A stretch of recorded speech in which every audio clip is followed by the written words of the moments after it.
What's going on, everyone, and welcome to another edition of the Bettor's Tribune presented by Line Sniper. I am James Mazzola, once again joined by my co-host Andy Mahler to talk a little PGA Tour golf this week, the Shriners Open. But first, Andy, how we doing this morning? Good. We're coming off another field bet winner, another outright that paid. What was yours, like 2-1? 2-1, yeah. When you get Yeah, those field bets and it's just a random field, it's just a lot better to go ahead and take it. That's why everyone needs a PPH, right? I gotta find your PP. Maybe I gotta talk to your man, your agent, and get on that one, I suppose. But I found one on a shitty offshore and ended up hitting the field too. So congratulations to Sergio for taking. And honestly, there was nobody. There was nobody in the running towards the end that was going to be that was going to screw up a field bet. No. And I'll be honest with you, I was playing in a member guest all week, and I didn't watch a single fucking shot. So, to be honest, if you're wondering what happened, I think Sergio was putting with his eyes closed, from what I understand. Yeah, I was going to say he didn't watch some of his shots either. Yeah, he was putting with his eyes closed. I putted so bad one of the days that I went to the range the next day, and I was just like trying to put with my eyes closed. Didn't work. So I don't know how it's working for him. But hey, whatever. Sergio, another win, gets that two more years of status that he needs, and that's all. That's all for that. That's why you go to Mississippi and play golf. Free win. Exactly. Get free W's against a shit field. But we do have a way better field this week, and I was starting to break it down with my other podcast partner, Haven Brown, and I was noticing that this is actually a pretty decent field. So why don't we hop in to the Shriners Open in sunny Las Vegas, and I'm sure we can have some fun with the fact that we are in Las Vegas this week. What can you tell us about the golf course, Andy? It is in Summerlin, which is okay. Boom. Now moving on. Yeah, boom. Yeah, par 71, 7,200. A little bit of elevation. We're not talking mountains, but Vegas does sit up a bit higher than people realize. You're not at the kind of elevation where you're noticing it when you're there. And usually you might feel funny when you're there anyway, just because you're imbibing. But it does, you're going to get a little extra loft. It's not like people are going to see it fly like they would. I don't know. What's the highest elevation course? Oh, shit. I mean, do you play it? This is probably it. I mean, they never really get to There's a couple.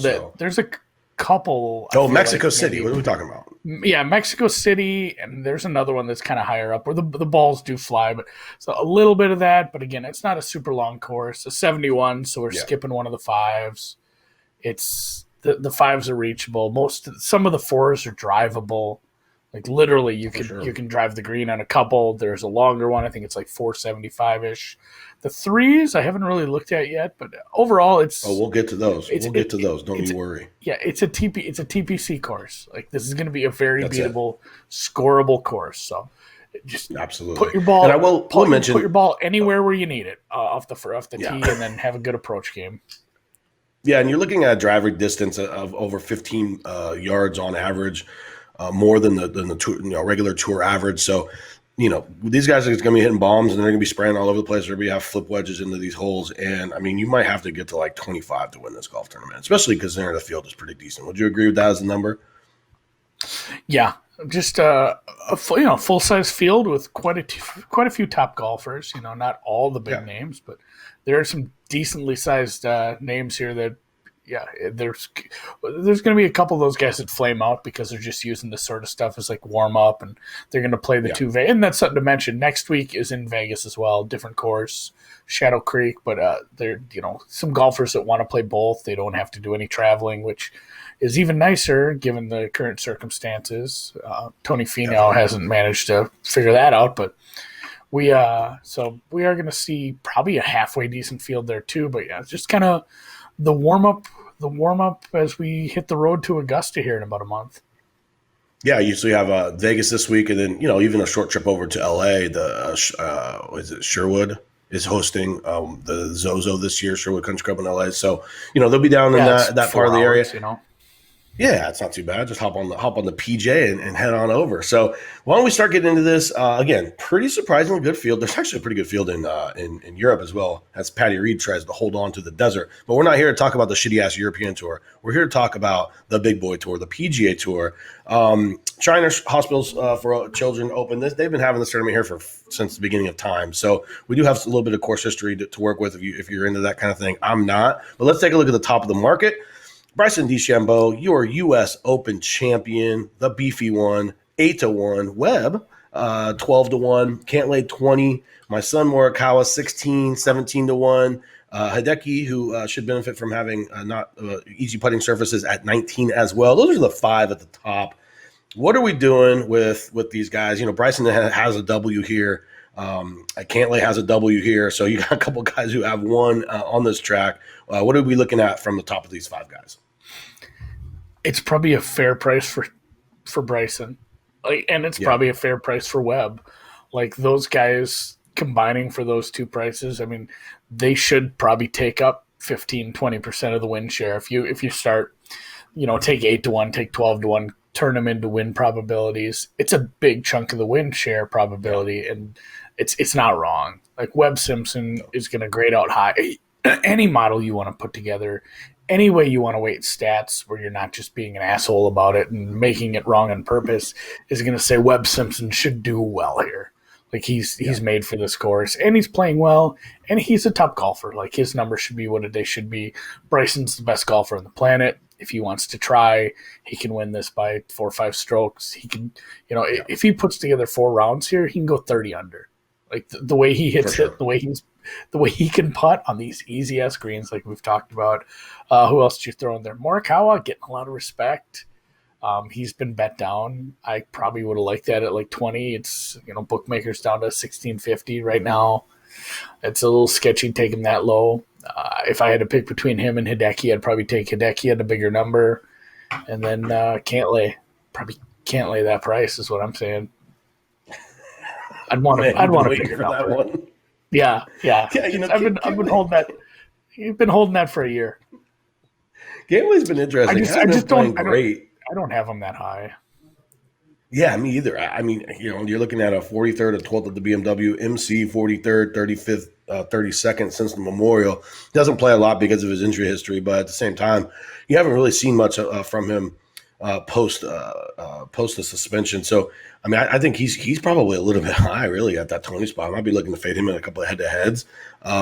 Bryson and Webb, I think you're right, deserved favorites here. Morikawa's interesting. He flipped in the beginning of the week.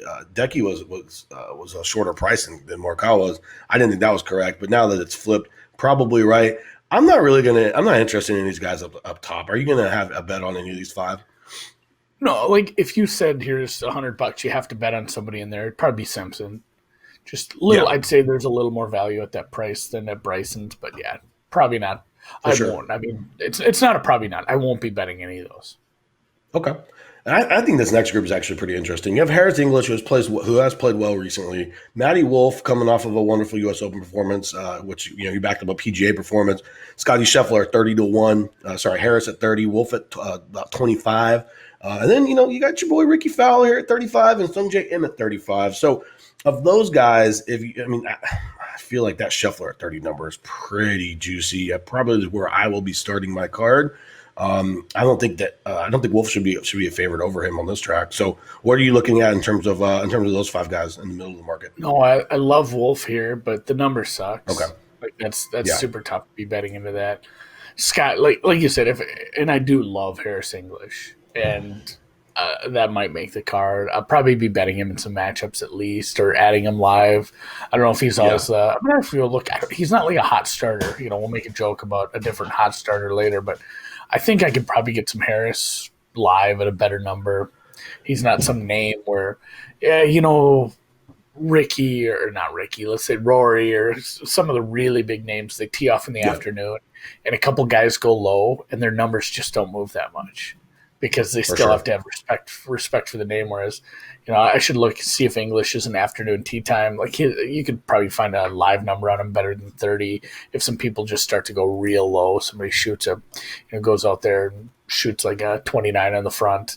So probably Yeah. won't be looking to do anything crazy with him right now. But yeah, English and Scheffler out of that group would be ones I'd be interested in, and I probably won't be adding either.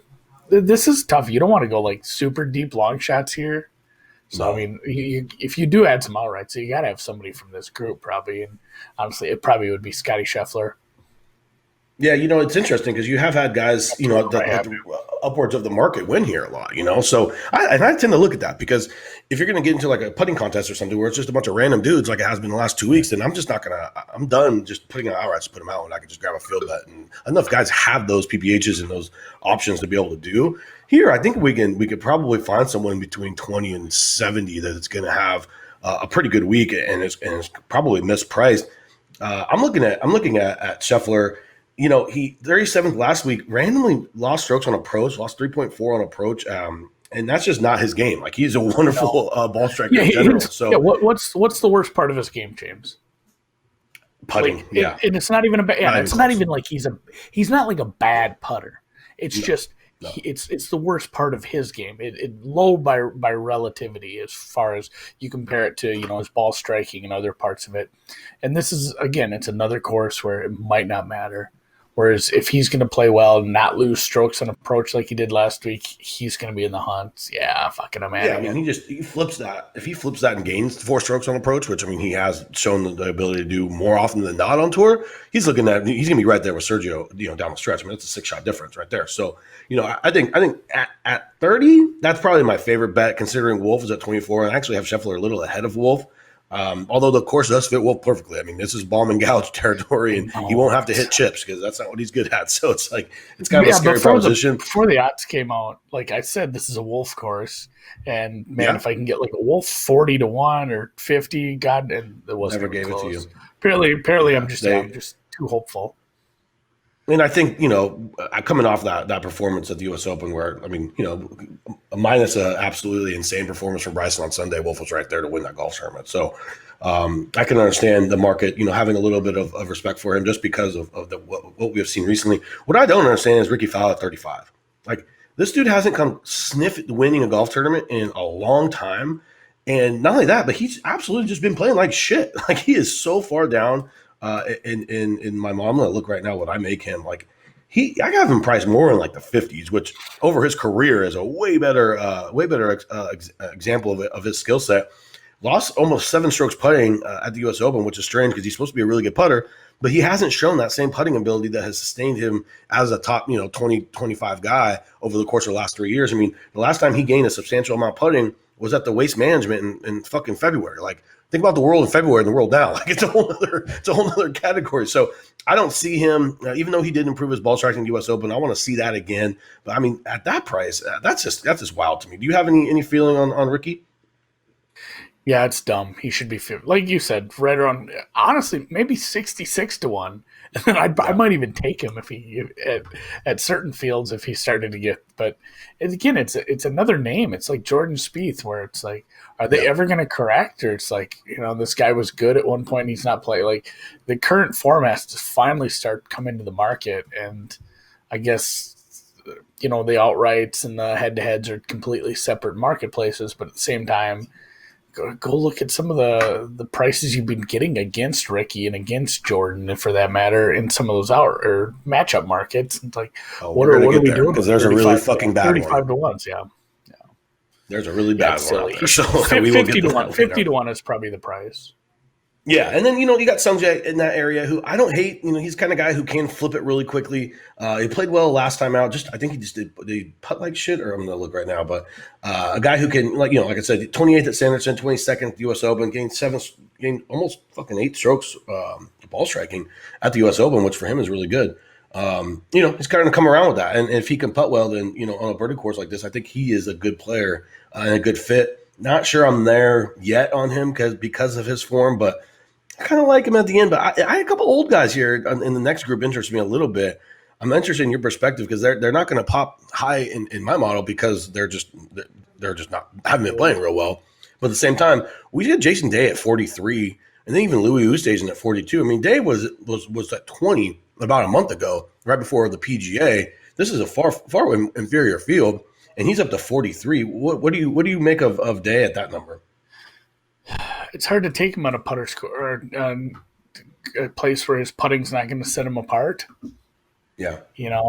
I have him. I have him as one of the top 30 golfers here, and that's where he's at. He's probably priced pretty accordingly. Like he should be right in that 40 to 60 range. I think. I'm not excited about him. I see a Sergio versus Day matchup. Like Sergio's such a putz after a win. Like I might, completely getting away from everything I do quantitatively, excuse me. Yeah. Trusting the data, trusting the numbers. This would be a total just qualitative. Like I'm going to fade Sergio off a win play. Jason Day is a good player. I have them pretty close modeled together. Yeah. And Day, especially there's a round one matchup, Jason Day, Sergio Garcia at BetOnline. It's like Day minus 15. Yeah, I'm probably going to bet that just out of principle. Sergio's been. It's not even like a victory. Granted, this was not the Masters, but you remember what he turned into. Oh, he was quit for like 2 years. Yeah. Yeah, he's still not the same. Well, I guess he is now. But yeah, no, and it's interesting you mention that because one thing about Day that for me, like because his upside is like winning golf tournaments because he's at one time was one of the best players of the year. I'm usually a little hesitant to back him in the head-to-head. However, he's so good around the greens in the short game that does increase his floor to probably never really miss a cut. I mean, he's been absolutely striking his irons like dog shit. Lost 5.2 at the U.S. Open, 7.7 at the BMW, and 6.5 at the Northern Trust. Prior to that, he was hitting it super solid. So the guy, I mean, it's kind of a Dr. Jekyll, Mr. Hyde kind of thing with him. The problem is his quality. I just don't think he should ever be in the 40s. I just have those rules. Day, Reed, those kind of guys where we get numbers that's just like, come on, man, like this isn't even that good of a field. And Jason Day is still an insanely high quality golfer with win equity. And a lot of these guys at 40 just don't have near the win equity as he does, which is kind of interesting when you're analyzing a head-to-head market versus the outright market. But because of his putting, I don't disagree with that, and because Sergio has probably been drinking the Spanish wine for the last fucking 3 days. Louis Oosthuizen, anything? He's like 30%. Yeah, he's terrible. And then right now. Maybe he starts opening up his fucking eyes and putting or something. You never know what's going to happen with that guy. So we'll have to see. Louis Oosthuizen is interesting. He's never had a PGA Tour win. I mean, people don't realize that. He's a shitload of European Tour wins. He's never won on the PGA Tour. But again, you kind of like him on those harder courses, right? Yeah. He's whatever you want to call it, challenging course where he can, let his skill set take over. I have him below Day and Sergio. I'm looking at what I hate about him. I guess he's not a guy who's going to be able to maybe, middle of the pack as far as somebody who can attack these par fives. Okay. I don't have a lot of faith in him there. What else is playing? Like a good approach game, good ball striker, but I'm not seeing good numbers on like opportunities gained, birdie or better gained. He's good, but just not great in some of those metrics. You need to make a lot of birdies. Yeah, you do need you need a ton of opportunities, and you need to make most of them. Otherwise, you're just going to fall behind. It was a Harris English at one of these tournaments where he had a couple great rounds, and he went out and shot like 2 under on Saturday, and that's just not enough. You can't have a day where you can't shoot like a 68, 69 here. You have to have 66 pretty consistently to stay in the lead here. Absolutely. And so another guy that's interesting, Paul Casey. We're going to talk about him a little bit later because there's a matchup that I love with him in. But at 40, that seems fair. The guy, if it's not at Copperhead, he hasn't really shown the ability to win tournaments. Those less than driver courses are kind of more his jam. Although he hits it so good. I mean, he should, if he can ever find the putter face on the short game, he can definitely compete. There's a guy in here that I think is just completely mispriced. And I make him up with this group, and he is way back. And that's Cameron Champ. The guy has absolutely no respect. I don't get it. Guy has 2 wins on tour on similar golf courses and similar fields as this one. Exactly. They're swing season events. That's what he has done well in. Played well at the PGA. Didn't play so well at the U.S. Open. But when you look at his stats, not a very good putter. What are we saying about a TBC course? It's like the theme of every TBC course. Putter doesn't matter. He's lost strokes putting in 4 straight, and it's been really, really ugly. But he also is one of the best drivers of the golf ball. I mean, he is as far off the tee as Bryson is, basically as accurate as well. And, with his approach game, he has managed to gain strokes in 4 of his last 5 on approach. So I just don't see how a 2-time winner is 85. Do you have any opinion on Cam Champ? Yeah, I'm not excited because it's hard. It's going to be hard to hit that. Like he's going to have to do some things good that maybe he hasn't done well. The Memorial, obviously not a good comp for here. But you look back, if he's struggling with the approach, it goes to shit, and all of a sudden he loses like 4 or 5 strokes on approach. That's kind of what I have him dragging him down in my model is just approach over the last 50 rounds or so. And sure. You start looking at those 50 rounds, it's like, oh yeah, the Memorial. Well, that's tough. But then you see some of these other ones, maybe not so far back, and it's February. It's been months and months and months, but you're gonna lose strokes on approach at the Genesis. You're gonna lose strokes on approach. I'll give you a pass on the BMW, but like St. Jude. If you start losing strokes on approach at some of these, I worry about your ability to do it consistently. I think you're right. The number's too big. I'm not biting on it. I'd make it, I think the number, he should be in like that 50 to 66 range. Like pull your numbers. It's bad. It's a bad number. I'm just, I'm not super high on the guy. Yeah. And I'm just like, when I look at him at the Safeway, which is kind of a similar type course, gained almost 7 off the tee, and just managed to pretty much gain 2 approach around the greens and putting, and that's kind of his playbook, right?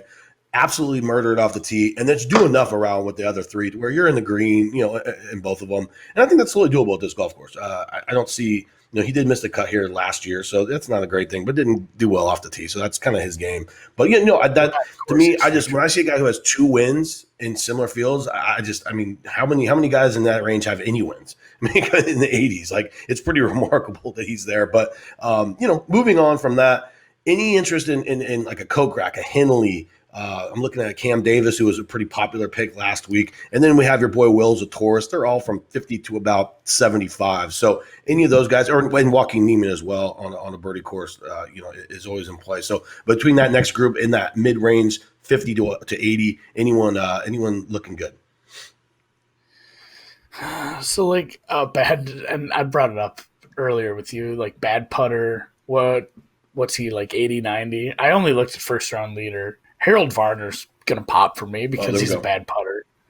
And I played him first round leader at like 70 or 80 to 1 off to go find it. Love it. And I'm happy to play that. I probably won't be touching it for the full tournament. A couple other guys that are going to be high like that putting. Honestly, Matsuyama I wish were priced better because I like how he fits here. And I might look to add him.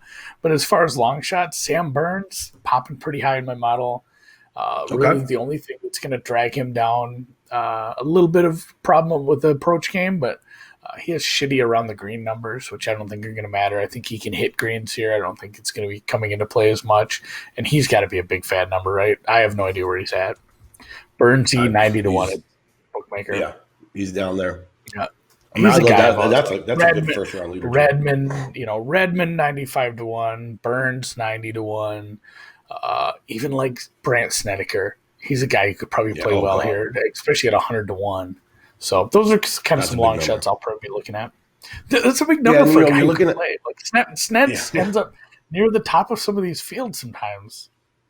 Yeah, no, you're absolutely right. And, it's funny because this is actually a field where you have some decent players. So a lot of these guys you're mentioning, we've been backing, in this little bit of a lull since, over the last 2-3 weeks. So it's interesting to see them at these higher numbers. I mean, Redmond at 90, that's a little wild. I have him like way more into the 50s, considering how he's been playing. You're looking at a guy who at the Safeway and reached to a third place finish. What's that?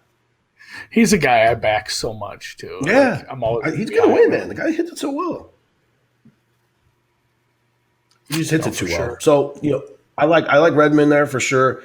And, there's a lot of these guys back in the back. This is why it might be another field bet week, really. If we can get all these guys that we just talked about, including a field bet. I haven't taken a look at it yet. So, but I'll be putting out full card. So, because I think there is some value in the Scheffler and Champ. So I'll actually have at least those 2 guys. So have you had a chance to look at the head-to-heads yet? That's the next question on the agenda. Yeah, a little bit. There weren't a ton of full tournament ones that popped a lot. Okay. Brought that up. Harry Higgs, Emiliano Yeah, Grillo. you got some flipping that Apparently, though. I missed the good number there, but I'd still play it where it's at. I can get a plus number on -1.5. I don't think Higgs Okay. makes the cut. Like I have Yeah. him well below the cut line as far as where I'm modeling his distribution. And Grillo's another guy, great player, terrible putter. We've already mentioned numerous times how that can play here. Another guy kind of fits the same mold, Luke List. And I Yeah. know this is somebody you're going to fade and looking to fade without even knowing who his matchups were. Is JT posting some bad numbers this Always. weekend? Yeah. Yeah. There So was that is something another one. put me off that one. Oh, really? Luke List probably Yeah, put you off that. Luke List is not a good yeah, golfer I think it was. sometimes, I but think it his was. putter can I think it absolutely was. let him down, and I think he's going to be fine here. I have him. I have him up near Ricky. He's another one where you look across all his metrics, and the big red Yeah. numbers are going to be right under shots. P putting. It's all Yeah. putting. Like he's a decent ball striker. Opportunities gained, birdie or better gained, middle of the field, high on opportunities gained. He's great on par fives. Bomb it, baby. Luke List. Yeah, I'm going to That's play it. that one. Minus I one like and a it. half again is plus number there. Those are bet online, I Cool. think, and there's some crossover on these. I think the Grio one is on both sets of numbers this week. I don't think for full tournament. I think that's about all I had without digging further into it. Sam Burns is a dog. DeKucher was interesting to me. I want to dig further into that, and Okay. maybe Scheffler over Day, even though that price is not great. Yeah, you got to lay a little bit. So I started at the top. I grabbed Scheffler at -103 over Matty Wolf. I just have Scheffler as a higher rated golfer right now. So and this has some disagreement between your boutiques and your public books, and then the bookmaker has him as a favorite, whereas you can get him on a bet online as a dog -105. So that always interests me. When you have a sharper book. Not quite there, but I mean it's not far away for sure. But I always find it interesting when you have a sharp book like Bookmaker on one side, and then more of a public square book like Bet Online on the other. My favorite one of the week by far is Casey as a +116 dog to Ricky Fowler. I mean, we talked about Fowler and how he has just been playing out terrible golf, and he hasn't shown much in the since the suspension, especially. Whereas, you got a guy like Casey who there's nothing, no hole in that guy's game. Does he have win equity? No. But this is a perfect guy for a full tournament head-to-head. 17th at the U.S. Open, gaining across the board. 16th at the BMW, gaining in everything except around the green. I mean, when Paul Casey has gained strokes putting in 5 straight tournaments, something's going on. I don't know what it is, but it's weird, right? 7.2 strokes on approach at the PGA, 4.7 at the U.S. Open. His game is just in solid form, and he's a great driver of the golf ball. Sneaky long for a little guy, and just deadly accurate off the tee. Never misses fairways, so he's going to be giving himself birdie looks this entire tournament. I don't see Ricky's ball striking being able to compete with him. I have this line completely flipped. Like this is, right now I'm looking at Ricky at -135. I make Casey -130. So this is like one of the bigger bets I'll have on the week without a doubt. Do you have any opinion on that one? Yeah, I'd lean that way, but I have a lot of leans. Like it's my the way I rank all these. There's a heavy middle class, like a ton are just so close. The way the pricing is there, I would agree with you there. One more that kind of fell in there that my eyes glanced upon as I was looking was is it Benny Ann week or not? Because I kind of like Norlander there. Like I'm what? not I stared at that one. I know I'm very much looking at that one. That one's it might end up. I stared at that, and the problem is as bad as Benny on is putting. If we're saying putting isn't going to matter as much this week, he's still going to hit the ball decent. And that was the only thing that I lean there too. I almost bet that as well. I didn't see enough from Norlander in his recent form to really put over the top of the fact that if Benny just loses one stroke putting instead of fucking 10 like he's known to do, he could easily be right there in this golf tournament come the end because he has been striking it okay. One last one there too, right next to that right above it there. Cam Davis. Actually, here's a game. Cam, and Cam. Which one most likely to win the tournament for you? Oh, Cam Champ. Come on. I mean, you're gonna say that, but Davis, Champ, or Smith. Oh God, Cam what's funny? If you go and bet online, right now, they literally have them all right next to each other. It's Cam Champ, Cam Davis, Cam Smith. Dude, Cam Smith is like one of the worst off the tee guys on tour. I mean, he won a tournament losing strokes on approach. His price being anywhere near Cam Davis is funnable. So my top one obviously is Cam Davis out of those three. I have him as one of the top guys to play here. Yeah, I like him a lot. I like him a lot here. And I wanted your opinion on Kevin Na, who he's matched up against. Make him say Vegas guy, right? So there is a Vegas guy thing people like to talk about. I don't, but the problem with Na is that he has just been playing like absolute dog shit. And the other problem with Na is that he will flip it in 2 seconds. There's no form that you can look at. I mean, he won last year. Prior, he won this event last year. So you're going to get a lot of guys on the course history bandwagon. Prior to winning this event last year, he lost strokes on approach in 1, 2, 3, 4, 5 straight. So it's like, how the fuck are you ever supposed to put a bet on Na if you're any kind of a current form guy? He is the kind of guy who can just flip it immediately. He gained 14 strokes putting last year to win this tournament, which is like, I think that's probably the most I've ever seen someone gain winning a golf tournament. So I'm not a Na guy. I won't be this week. That's just like not missing. It's like not missing a putt. It's everything. It's fucking wild. I mean, that's wild. So I will just be off him. I'll probably fade him because we might be the course history truthers might be giving us some good numbers. So you're getting Cam Davis as a dog. What's bookmaker having that? That actually sounds like a bet. Yeah, you're getting him as like a minus 105. I think is the best number I'm seeing. Yeah, minus 105. Is that a bet for you? Yeah, it's a bet. I'm putting it in. Cool. Making it happen. I love it. I love it. Card filled up in a hurry there. It's coming together, man. It's coming together. There's a couple more. I'm just going to shoot them out real quick. I think this is kind of the consensus with some of the guys that we talked to. Stewie Sink over Adam Hadwin. I have Sink at 111. Hadwin is kind of a big fade for a lot of the guys that we talked to. I would tend to agree. Sink's numbers are getting buoyed a little bit by that win at in Napa, but generally Hadwin has just been bad. So as a dog, I make that a lot closer to even. So as a dog, I'm getting a little bit of value there on Sink. Do you have anything with that one?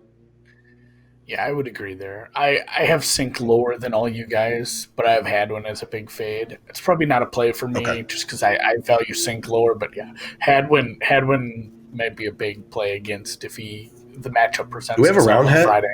Do we have a round bet with Hadwin? Yeah, there's some rounds. I can check a new little control F. He is matched up at bookmaker against Ventura. That's a play I'm making. Have made. Yeah, Ventura at a decent price there. So I like Christopher. I have him with Scheffler as a big dog to Scheffler. I don't like laying a lot on round by round bets, so I would probably be off that. What's the number on Ventura? Yeah, I see that at BetOnline. You can get minus 128 for laying a half stroke if you want, which maybe isn't the worst idea because that's another one I have circled. But yeah, let me pull that up quick. I had the outrights up, so let's go, Mr. And you know what? On a course like this where there are going to be a lot of birdies, I don't mind laying that half stroke with one round. No, not at all. Ventura is actually a slight dog to Hadwin. You can get it's minus 109. And then Hadwin's minus 15. A little bit of an over-round on these. It sucks. It's no fun, but it's fine. Minus 109 is the dog price there, so I can't lay a half stroke. You'll be on that? Yeah, I'm going to – oh, yeah, that's probably my only one I'm playing at bookmaker outside of Cam Davis over Dylan Fratelli. Oh, well, speaking of Dylan Fratelli, I have a full tournament of Ches Reavie over Dylan Fratelli. What do you make that number? Yeah, he's a fade. What's that? You're gonna play. You're playing. Who are you playing over Fratelli? I'm playing Ches Reavie. You're fading Reavie this week? No, I'm pretty Reavie neutral, but I'm a Fratelli fade. I'm fine with that. That's probably a good play. What did you get it at?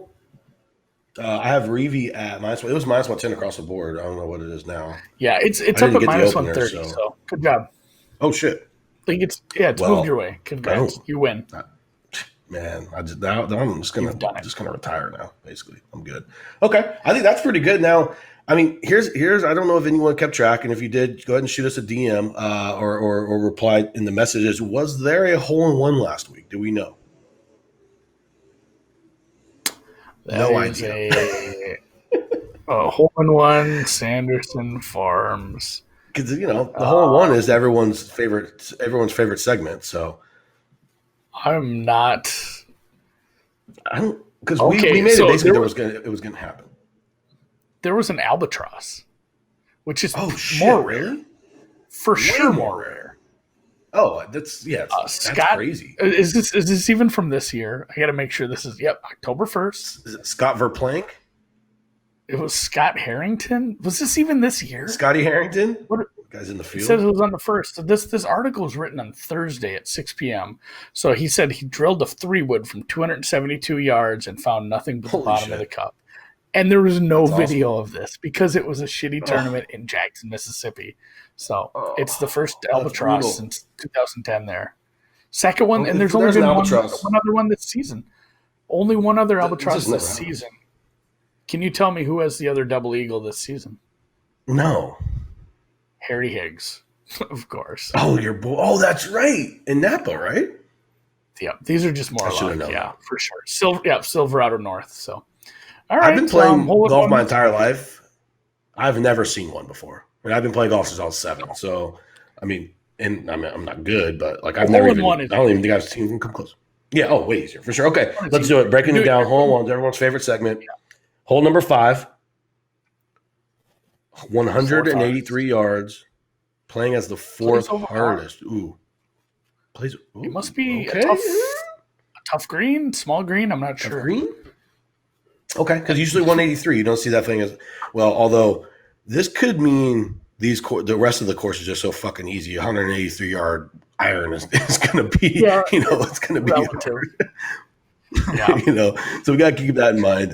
So 4th hardest might not be very hard still. Let's see. We're moving on to, oh my God, number 8, 254. Okay.